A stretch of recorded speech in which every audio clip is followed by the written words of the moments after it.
Slipping. Hi, how are you? I'm Amy DeSalle. Nice to meet you. Oh. Now, tell me why you're here today.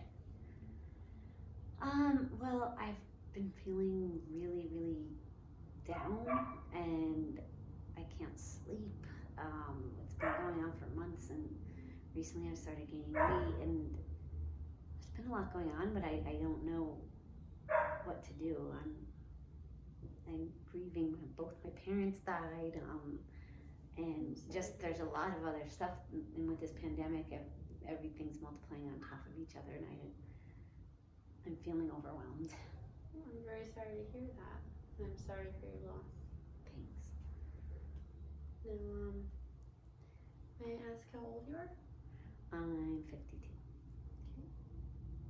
Right. Now, have you ever considered suicide or have thoughts of harming yourself, killing yourself, anything like that? No.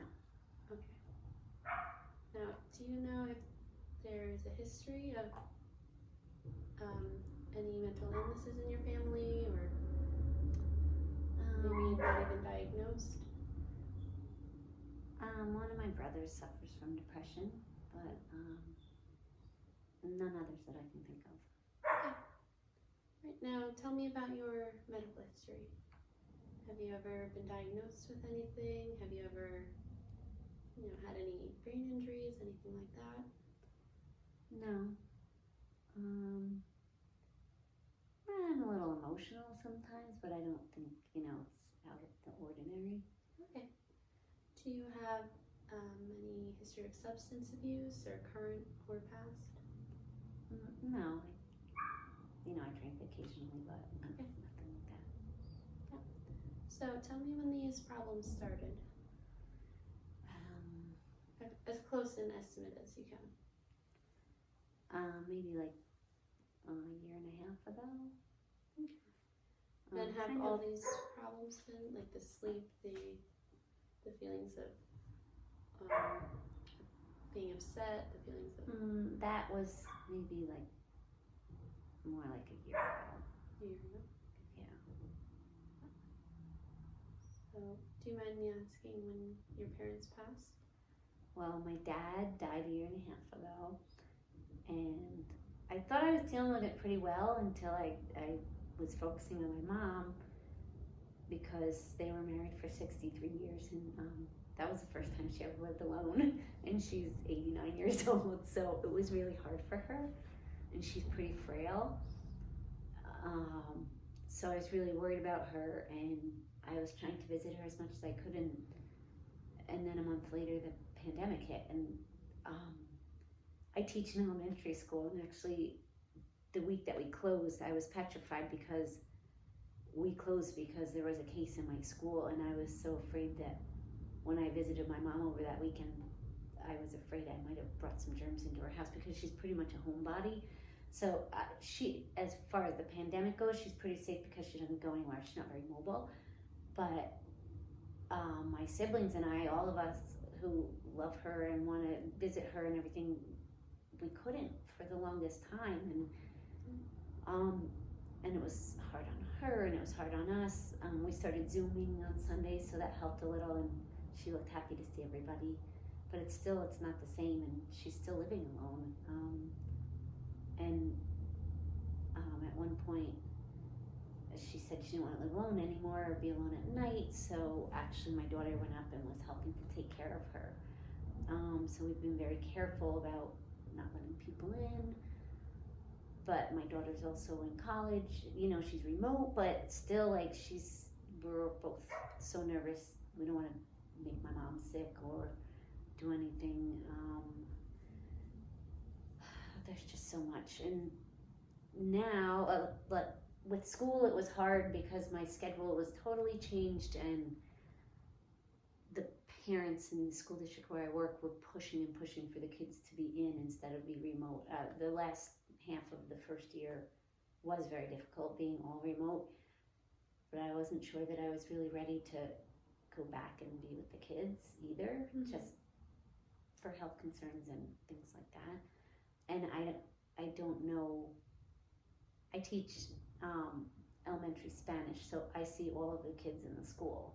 It's not like I have a class of 20 each day, but there's over 500 students in my school, so I don't know what they do on the weekends or if they're following protocols, and it's really stressing me out so much. So I'm always worrying about that, and recently all the kids came back, and now they're asking me to go into the kids' classrooms, and that's 5 or 6 different classrooms each day. Do you follow protocols in the school?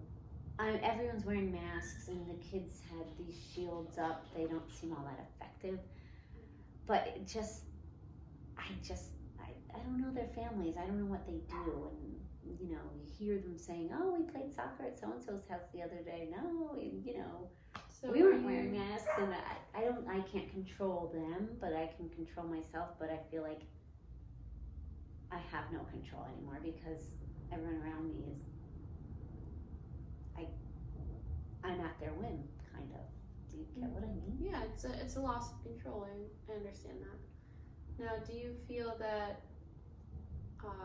you're worried that you're going to spread this to your family? Well, I did for a long time, and then just a few weeks ago, my mom died.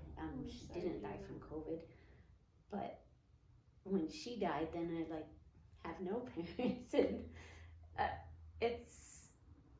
As long as she was alive, I felt my dad's presence, and now there's nothing. So, and my kids, my daughter was hit really hard by it because she was living with her, and it's just really hard, and I feel so sad, and I'm gaining weight, and you're allowed to grieve, but it's getting so that I don't want to do stuff, and I'm pretty social usually, but I don't want to go anywhere. And you don't have to. You can take your time and let the grief present itself how it will.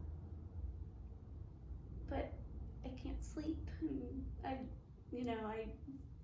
worried a lot, and I never used to be worried. I know this is a lot of stuff that's happened, but I feel like it's more a part of me to be worried now, and it's not comfortable. Yeah, it makes me a little anxious. I didn't used to be that way, and I don't know if all of this coming together, if I'm hoping it's temporary, but I don't know because I've been trying for a while, and I don't know what to do. So what are you hoping to get out of therapy? What long-term goals are you hoping to get? I want to feel better about myself, and I want to be able to sleep. I don't know if you can help me with that. And maybe learn how to cope with all these worrisome thoughts that I have, and kind of get back to my old self. I don't know if that makes sense. No, it does. But I want to thank you for sharing everything with me. And we're going to work on a plan together, okay? Thank you so much. No problem.